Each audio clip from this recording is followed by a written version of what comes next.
하나님을 경험하면서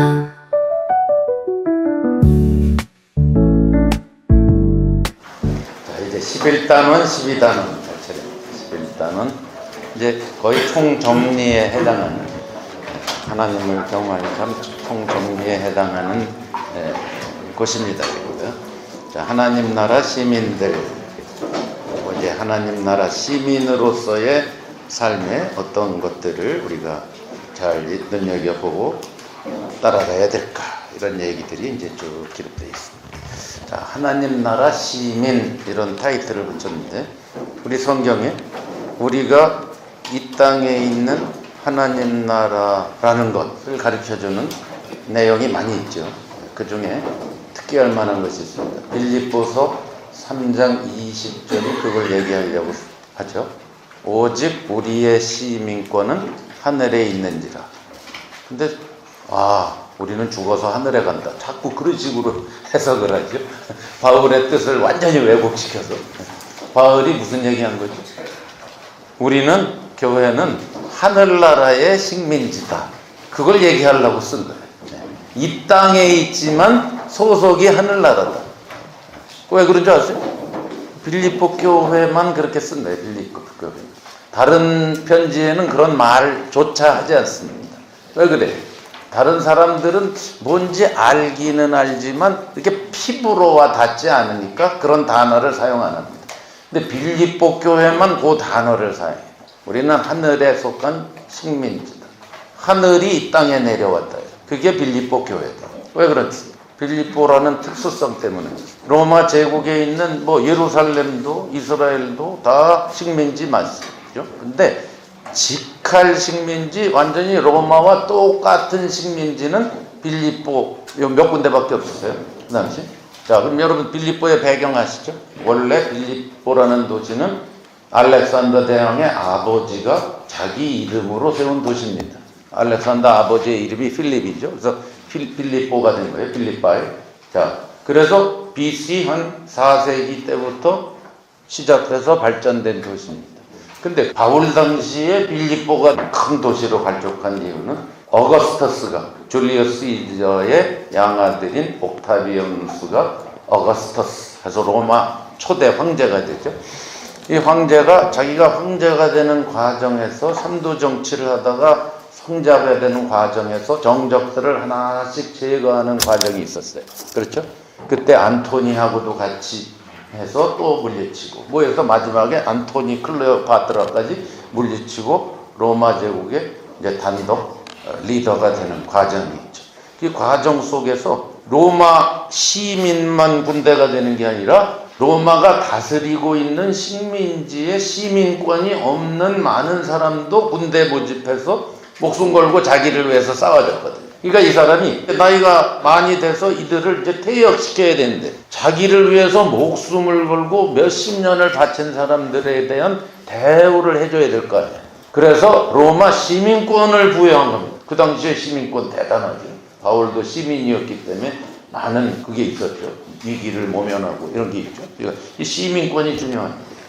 근데 시민권을 주면 로마에 데려가서 살아야 되는데, 주로 로마가 100만 명으로 팽창돼 있었거든요. 이미 꽉 차 있어요. 그러니까 빌립보에다가 퇴역 군인들을 시민권을 줘서 빌립보에 살게 했어요.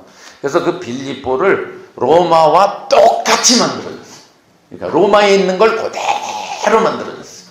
거기 공중목욕탕, 원형 경기장, 잠깐 아주 거기 삶은 로마에 있는지 빌립보에 있는지 착각하게 만들게. 그래서 빌립보의 별명이 로마의 제15구역이었어요. 로마가 14구역까지 있었죠. 자, 이렇게 빌립보 시민들은 프라이드가 엄청났습니다. 그런 배경으로 빌립보 교회에다가 쓴 편지가 빌립보 교회. 빌립보서니까 우리의 시민권은 하늘에 있다. 빌립보 사는 사람들은 우리는 여기서 살지만 로마야, 이거죠. 우리가 그렇게 살아라, 그 말입니다. 우리는 하늘의 식민지. 그러니까 하늘과 여기는 똑같은 거다, 그 의미입니다. 그래서 1장 27절에 복음에 합당하게 생활하라라고 의역해 준 것도 원어에 보면 시민답게 살아라. 그렇게 돼 있어요. 자, 이 교회의 의미를 우리가 잘 아셔야 됩니다. 삼위일체 하나님이 그대로 이 땅에 오셔서 확장시킨 게 우리 교회입니다. 이걸 모르고 교회를 하는 거는 교회가 아닌 거예요. 그걸 알고 그걸 살아가는 게 교회입니다. 로마를 살아가는 게 빌립보예요. 하늘을 살아가는 거예요. 그래서 여러분 요한계시록이 왜곡이 되어서 뭐 말세니 뭐 미래형으로 자꾸 이해하시는데, 여러분 제가 쓴 책 요한계시록이 있는데 한번 참고로, 요한계시록이 무슨 책인지 아세요? 교회의 이야기. 교회가 하나님의 식민지라는 얘기. 그걸 쓴 게 요한계시록입니다. 네, 그래서 요한계시록 맨 마지막에 21장 22장에 보면 새 하늘과 새 땅이 하늘에서 내려오죠. 그래서 새 하늘과 새 땅을 봤더니 새 예루살렘 성이 하늘에서 땅으로 내려옵니다. 천사가 요한한테 보여줘요. 새 예루살렘이 하늘에서 땅으로 쭉 내려오는 장면을 요한한테 보여주면서, 그래 요한아, 내가 어린 양의 아내를 보여주겠다. 그러니까 어린 양의 아내를 한참 찾고 있죠, 요한이. 그랬더니 천사가 뭐래요? 지금 이게 어린 양의 아내야. 하늘에서 내려오는 새 예루살렘이 어린 양의 아내야. 그리스도의 신부야. 교회야. 교회 이야기예요, 여러분. 천국 이야기, 뭐 천국 가면 황금길이 있고 그런 얘기가 아니고, 교회가 어린 양의 신부, 예수님의 신부로서 단장한 모습을 금, 진주, 뭐 요걸로 표현한 거예요. 결혼식 할 때 단장한 신부의 모습 있죠. 그걸 새 예루살렘을 등장시켜서 거기에 온갖 보석으로 12진주문, 이거 다 상징입니다. 예? 천국 가면 그게 있는 게 아닙니다. 이 땅에 있는 교회를 하나님이 그렇게 보신다. 할렐루야. 이런 복음을 알고도 감격이 안 되고 흥분이 안 되는 걸 뭐라고 그랬습니까? 그걸 기적이라고 그러죠. 기적. 우리가 알고 있는 복음이 너무 시시해요. 기적이 많이 일어나요, 지금. 자, 그러니까 교회는 그런 식민지니까 당연히 세상을 향한 사명이 있죠. 다시 요한복음 17장 21절 23절로 돌아가야 돼요. 예. 세상이 뭘 봐야 되느냐, 뭘 봐야 돼. 예수님이 그걸 아버지께 기도한 것이죠. 그래서 결국 요한복음 맨 마지막이 뭐라고요? 아버지께서 나를 보내신 것 같이 나도 너희를 보내노라. 거기 328페이지 딱 중간에 보시면 너희에게 평강이 있을지어다 하고, 아버지께서 나를 보내신 것과 내가 너희를 보내는 것은 똑같다예요. 같이. 근데 너희 능력으로는 나처럼 못 살아. 그러니까 성령을 받으라. 그러신 거예요. 네, 21절에. 이거예요. 성령을 왜 주셨느냐? 아버지께서 예수님 보내신 것과 똑같이 교회로 살아가라고. 그래서 성령을 주셨다. 그게 요한복음의 끝입니다. 즉 새로운 형태의 그리스도의 몸이 탄생했다. 옛날은 피와 살로 오셨고 이제는 그거보다 더 엄청난 몸으로 오셨다.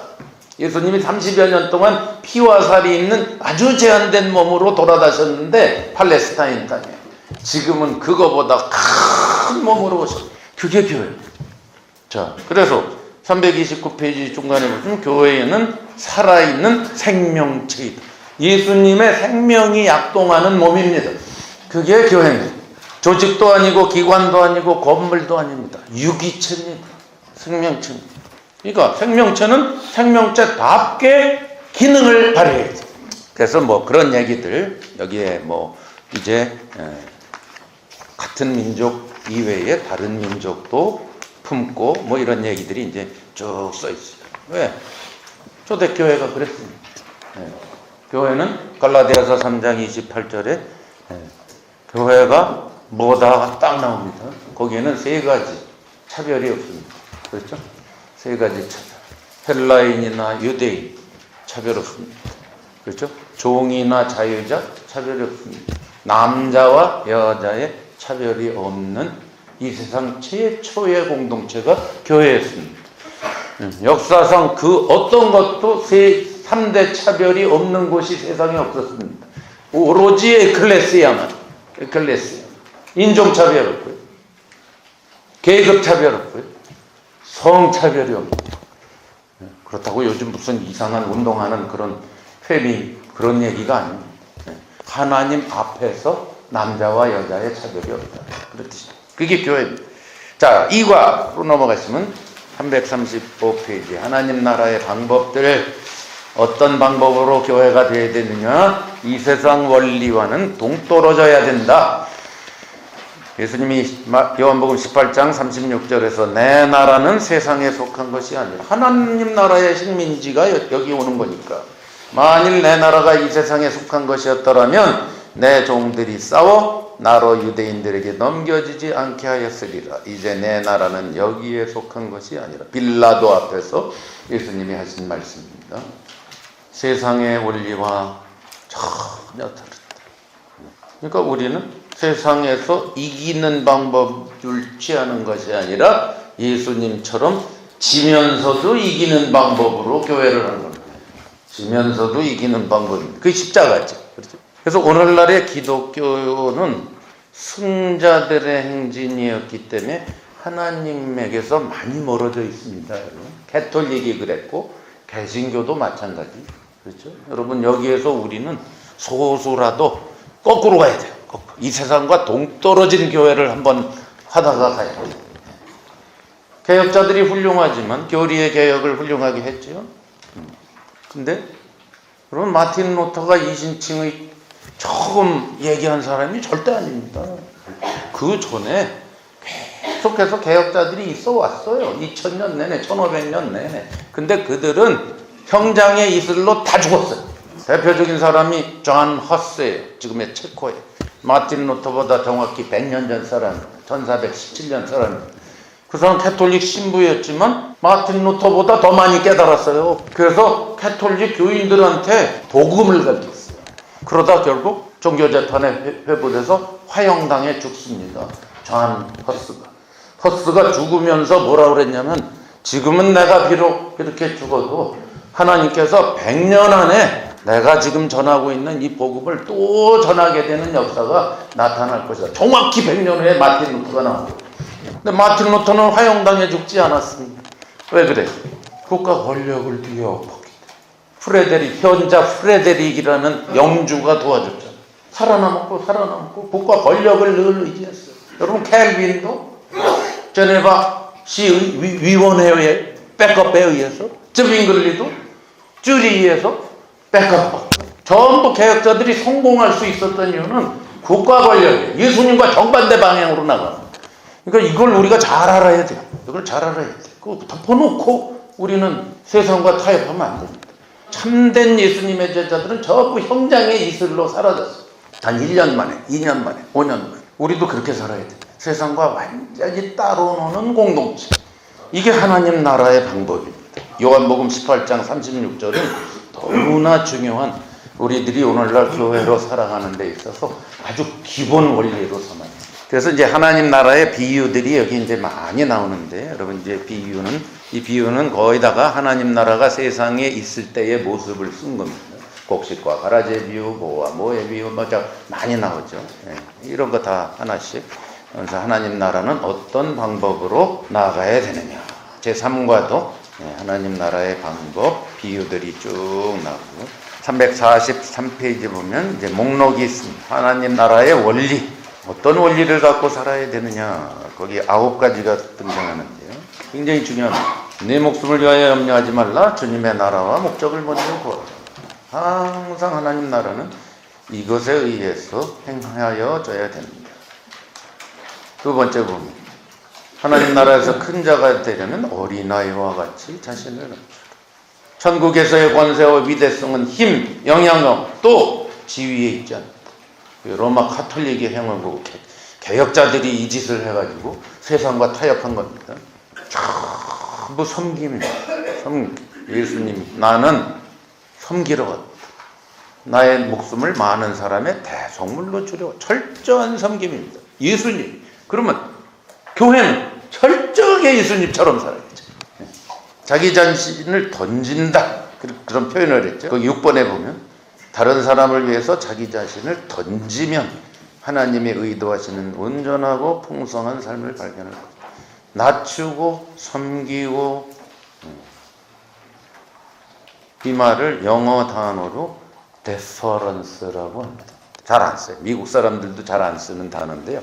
근데 이 말이 예수님을 이야기할 때 가장 중요한 포인트고 삼위일체 하나님 안에서의 사랑의 관계성을 가장 잘 표현한 말이라고 볼 수 있어요.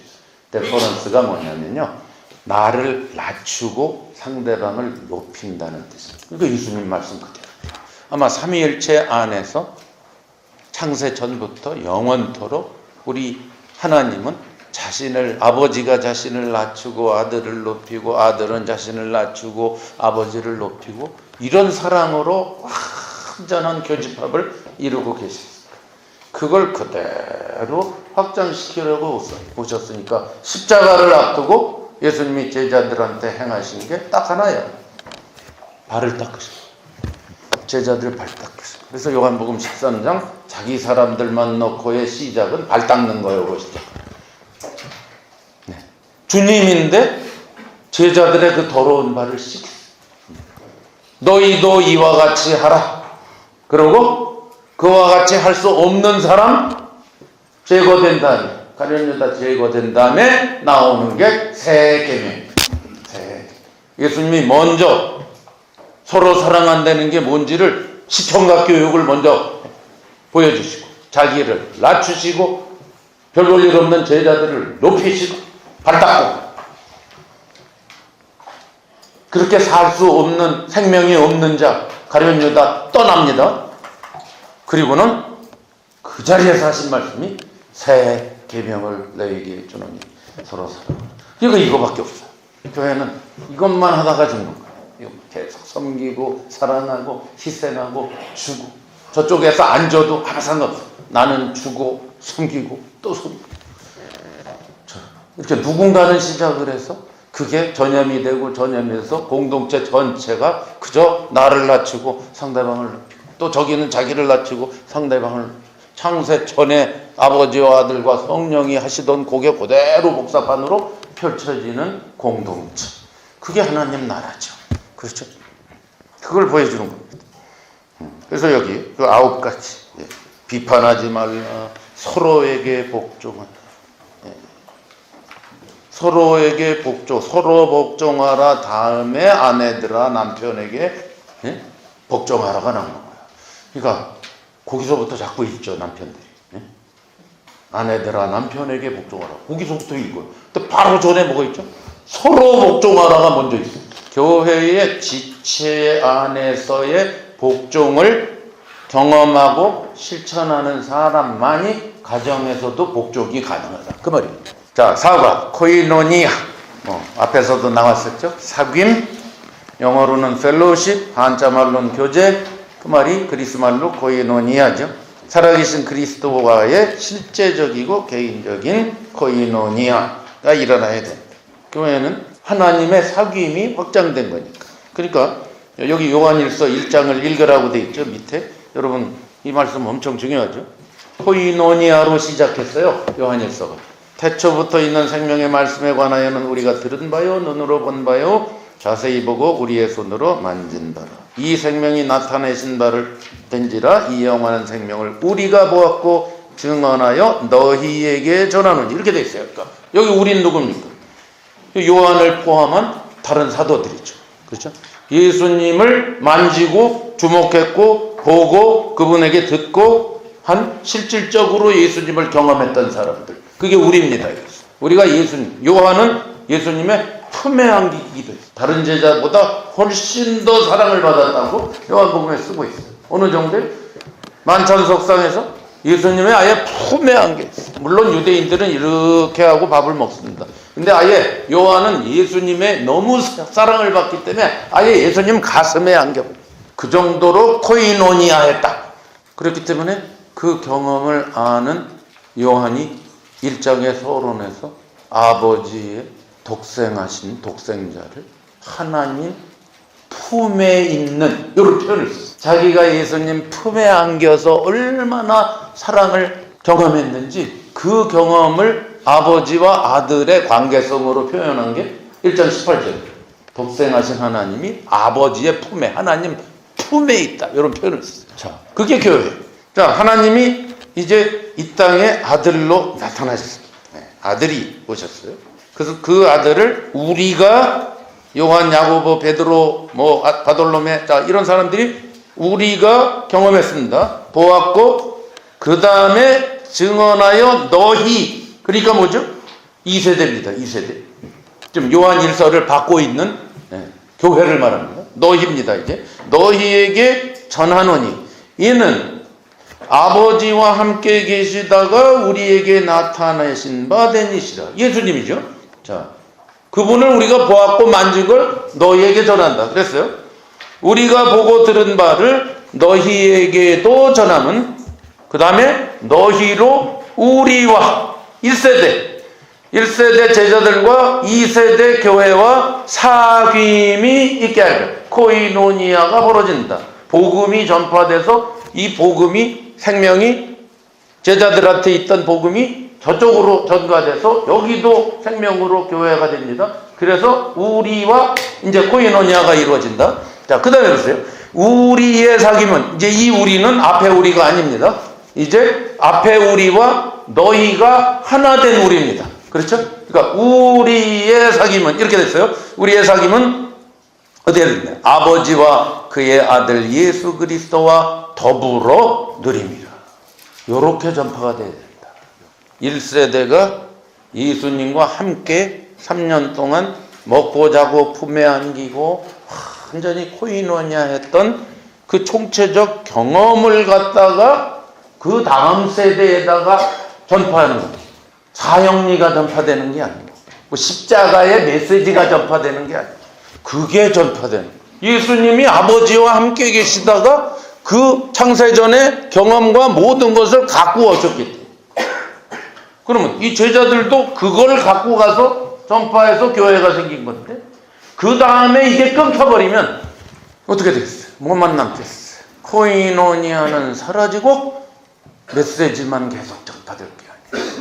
2000년 동안 그런 일 때문에 지금 메시지만 전파되지 실제로 창세전의 커뮤니티는 재현이 잘 안 된다는 말씀입니다. 오늘날의 교회 모습입니다. 이걸 우리가 재현해야 됩니다. 이걸 재현. 그래서 여기도 사실은 요한일서를 이렇게 쓰기 시작한 이유를 아시죠? 사귐에 대해서 시작한 이유가, 이렇게 요한이 세운 교회에 이런 코이노니아를 누리는데 어떤 이상한 친구들이 들어왔고, 요한이 적그리스도라고 말하죠. 2장에서. 이런 친구들이 나와서 한 무리를, 교회의 큰 무리를 데리고 나가버렸어요. 남아있는 사람 의기소침하고, 이거 뭐 우리 교회 맞아? 생명 맞아? 이 사람들에게 위로하고 격려하고 도전하려고 쓴 게 요한일서입니다. 다시 뭘 회복하라? 사귐을 회복하라. 너희가 진짜 코이노니아가 없어서 이렇게 된 거야. 그걸 쓴 게 요한일서예요. 그러니까 교회는 코이노니아를 해야 돼. 시작은 저기입니다. 거기에 그대로 내려와서 여기에서 삼위일체 하나님과 함께 영광스러운 코이노니아가 벌어지는 거. 예수님도 이걸 요한복음 17장 아버지와의 기도에서 계속 얘기하셨어요. 우리 한번 찾아보세요. 여러분, 요한복음 17장을 저는 요한복음 엄청 설교했는데 옛날에 이게 뭔 뜻인지 전혀 모르고 설교했어요. 신기하다. 그것도 기적인데 모르고 막 설교하는 거. 거기에 11절에 물어봤어요. 요한복음 17장 아버지한테 이렇게 얘기했어요. 나는 세상에 더 있지 아니하노. 육체로 오신 예수님은 떠나겠다는 거죠. 세상에 더 있지 아니하노. 저희는 제자들입니다. 지금 11제자입니다. 가룟 유다 빼고.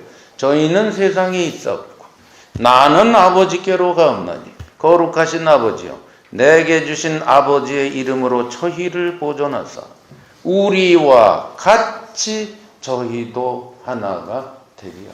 같이예요. 같이. 우리가 누구야? 아버지와 아들의 관계성 이꼬로 저희가 하나 된 똑같은 거라는 거예요. 똑같은.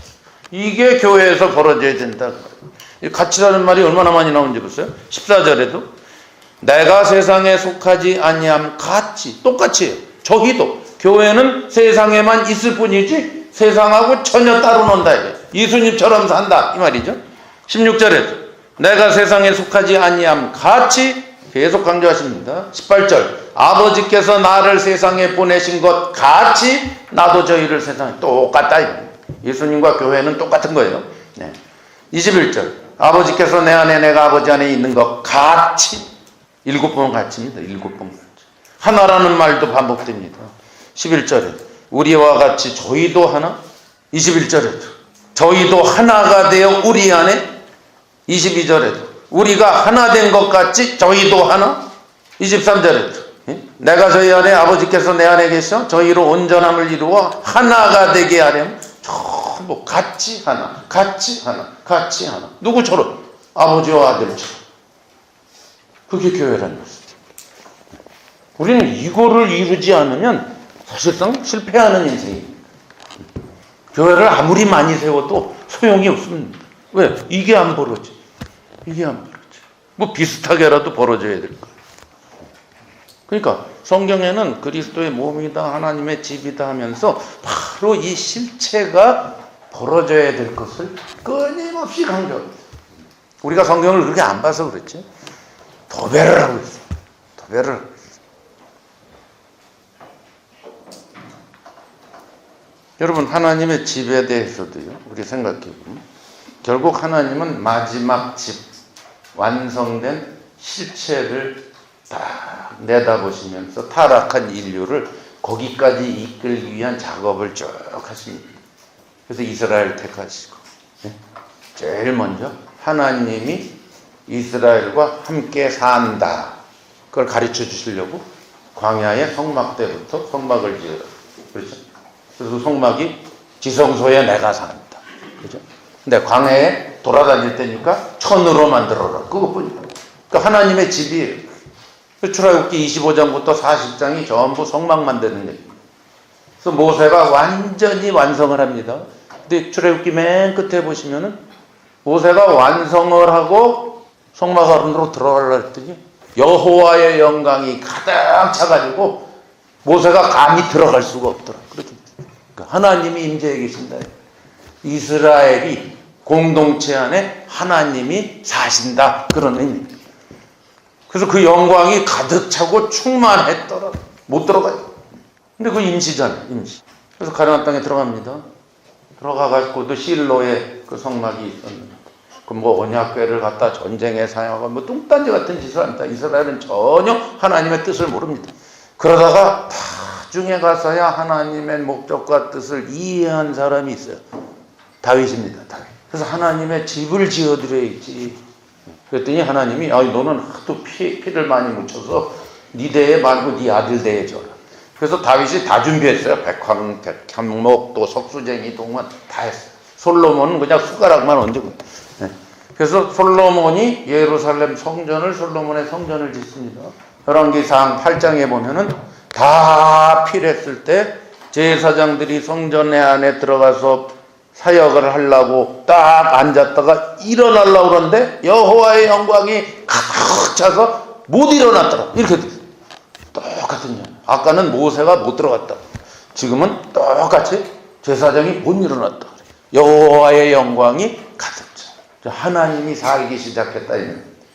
하나님은 자기 집을 원했어요. 근데 성막은 임시. 요건 돌로 졌으니까 좀 영구적으로 졌죠. 근데 뭐죠? 실체가 아니잖아요. 모형이죠. 그 구약은 모형인 겁니다. 임시 모형, 영구 모형입니다. 실체가 와야겠죠? 그래서 요한이 그걸 안 사람이야. 요한이 이 하나님의 집의 실체를 딱 알고 요한복음을 쓴 거예요. 1장 14절 말씀이 육신이 되어 우리 가운데 성막이 되시네. 이렇게 씁니다. 그래서 원어에 천막이 되시네. 이렇게 돼 있어요. 우리는 의역을 해서 거하시네. 이렇게 번역이 돼 있죠. 그게 원뜻은 천막이 되시네. 즉 선막이 됐다. 실체인데 임시로 오셨다. 30여 년 동안 임시. 그래서 천막으로 비유한 거예요. 예수님이 천막으로 오셨다. 하나님이 함께 사시는 임마누엘 천막으로 오셨다. 이제 임시 실체까지 됐어요. 마지막 하나 남았어요. 영구 실체가 와야 돼요. 영구 끝. 영원토록 실체가 이 땅부터 영원토록. 그게 뭡니까? 그게 요한복음 17장 24절의 말씀. 예수님이 아버지와 단둘의 대화에서 그 영구적인 실체를 얘기하십니다. 아버지여, 내게 주신 자도 나 있는 곳에 나와 함께 있어.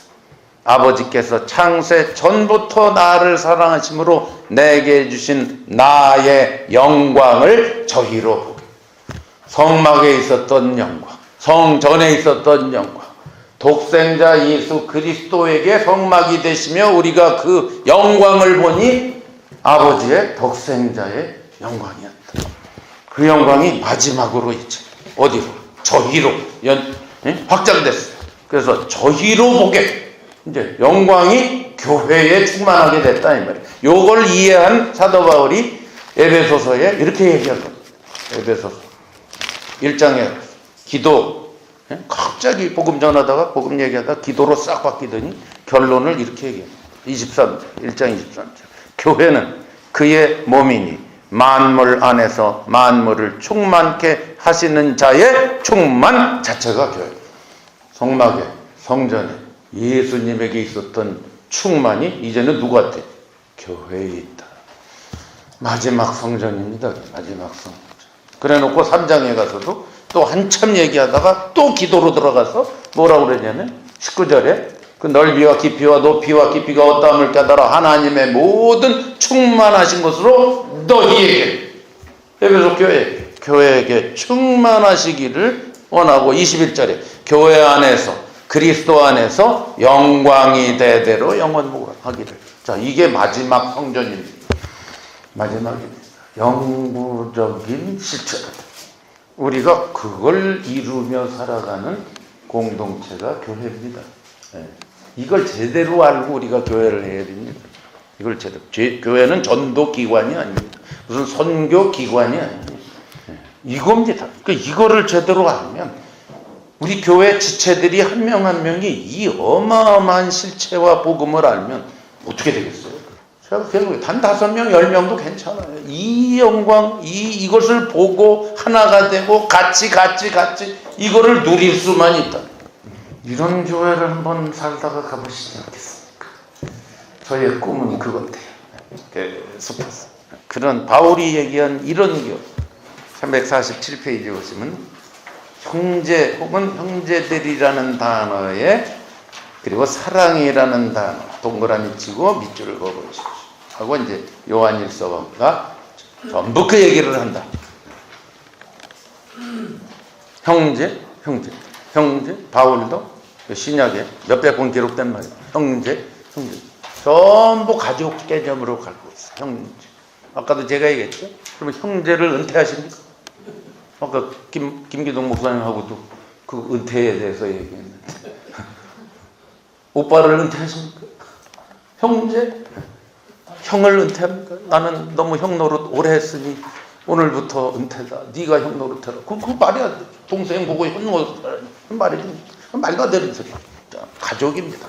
그래서 신약 성경은 전부 형제. 그러니까 그 당시에는 남성 위주의 사회였으니까 형제라고 게 있을 뿐이죠. 이제 형제 자매인 겁니다. 형제 자매. 전부 그렇게 돼 있어요. 그리고 항상 형제 자매에게는 당연히 있어야 되는 사랑 이야기를 요한이 계속하고 있어요. 그러다가 어마어마한 얘기를 하는 게 거기 4장 20절 21절 계속 사랑 하나님은 사랑이다 사랑하다가 아주 무서운 얘기를 합니다.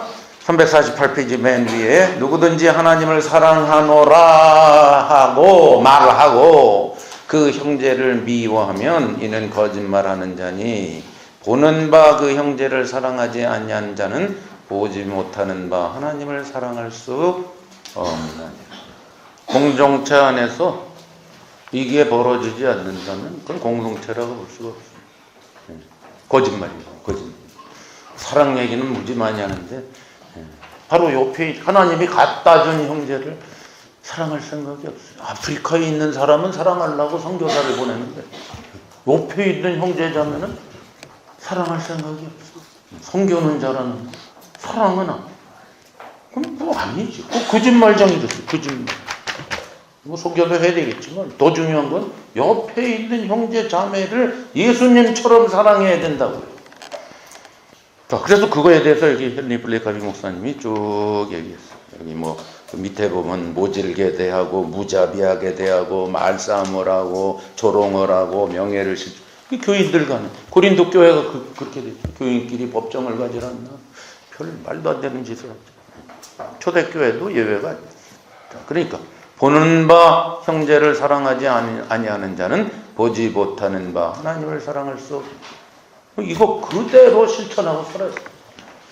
하나님 맨날 사랑해도 옆에 있는 형제자매 사랑 안 하면 거짓말이다. 이게 공동체다. 오가로 갑니다. 하나님 나라에서의 코이노니아 됐습니다. 하나님 나라. 이제 다른 교회들, 하나님 생명을 갖고 있는 다른 형제들, 다른 자매들이 모여있는 공동체도 하나님 나라니까 이제 교제할 수 있다. 같은 생명을 가졌으니 그런 교제도 일어나야 된다. 이런 얘기 거기 쭉 하고 있습니다. 내 교회, 내 교회. 사실은 엄밀한 의미에서 내 교회, 내 교회라는 건 존재하지 않습니다. 다 그리스도의 교회입니다. 오늘날 너무 개교회주의가 발달해서 내 교회 자꾸 그러는 하나님의 입장에서 생각을 해야 돼요. 자, 거기 사랑의 수준을 1에서 10까지 점수를 여기 한번 354페이지 점수를 매겨봐라. 뭐 이런 거 테스트도 해보라. 원수까지도 사랑할 수 있는 사랑. 아, 되게 어렵죠. 원수를 사랑하고 예수님이 원수를 사랑하고. 손양원 목사님이 여러분 그 얘기 하시죠. 손양원 목사님이 두 아들을 여순 반란 사건 때 공산당 청령한테 살해를 당했죠. 그래서 그 두 아들 얘기도 제가 많이 들었어요. 아니면 저희 김동명 목사님이 두 아들 가정교사를 하셨어요. 그래서 제가 얘기를 많이 들어요. 근데 아무튼 그 두 아들을 공산당이 죽여버렸죠. 그랬더니 손 목사님이 토벌 대장을 찾아가가지고 살려달라고 밤새도록 지배하느라고 얘 살려주십시오. 우리 아들을 갖지만 얘는 살아야 됩니다. 그러니까 미쳤냐고. 뭐 사형감입니다. 안 된다. 이렇게 지옥하게 하다가 내가 양아들로 삼겠습니다. 양자로 삼겠습니다. 살려주시오. 그래서 토벌대장이 감동받아서 풀어줘서 양아들로 삼았죠. 근데 그 여동생이 오빠 둘을 죽인 놈이 오빠가 된 거예요. 그렇죠. 아, 이런 일이 있어. 그러니까 아버지한테 땡깡을 들어. 아빠의 아들 되는 건 나는 참견 안 하겠어요. 내 오빠 되는 건 못 참겠습니다. 근데 그때 손 목사님이 하신 말이 굉장히 제 심금을 울립니다. 딸한테 뭐라 그러냐면, 얘야, 예수님이 원수를 뭐라고 하셨어요? 원수를 동정하고 원수를 위해서 밥을 먹이고 그러면 나는 그거 다 할 수 있다. 근데 예수님이 원수를 사랑하라까지 얘기했어요. 근데 내가 가만히 생각해 보니까 이 세상에서 가장 사랑한 사람이 누군가 봤더니 두 아들이야. 죽은 두 아들입니다. 예수님이 원수를 사랑하라 했으니까 두 아들과 똑같이 사랑하라는 말이 아니야. 그러니까 두 아들이 내 아들이었으니까 얘도 내 아들 돼야 된다. 이런 논리예요. 야, 그래서 저 양반은 진짜 예수님 마음속에 들어갔다 나온 양반이구나. 제가 그 생각을 했어요. 야, 그래서 제가 제일 존경하는 크리스찬이 손 목사님이었어요. 저분은 예수님을 진짜 아는 분이다. 그리고 말이 논리가 성립 안 돼. 가장 사랑하는 아들이 두 아들이었는데 얘가 아들들을 죽였어. 그러니까 원수가 됐어. 근데 예수님은 원수를 사랑하라 그랬어. 근데 내가 제일 사랑하는 애들이 얘들이야. 그러니까 원수인 얘를 아들과 똑같이 사랑해야 돼. 그러니까 내 아들이 돼야 돼. 이 논리입니다. 와, 제가 거기에 그냥, 야, 이건 진짜다.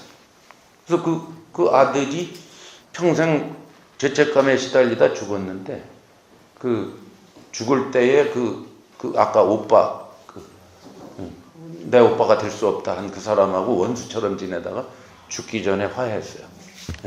그래서 그 아들이 목사인데 지금 안 목사라고 목사인데 제가 아침마당에서 그 손 목사님의 여동생과 그 양자로 삼았던 그 사람의 아들과 같이 나와서 대담하는 걸 제가 본 적이 있어요.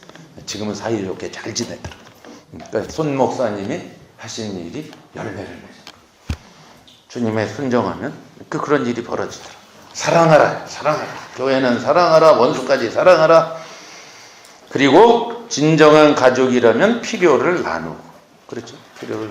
그래서 안디옥 교회는 흉년이 들었을 때 예루살렘 교회의 필요를 채워줬다.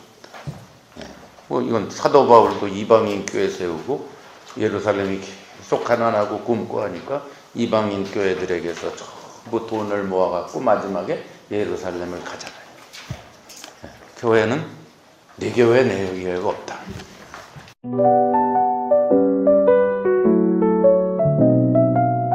하나님을 경험하면서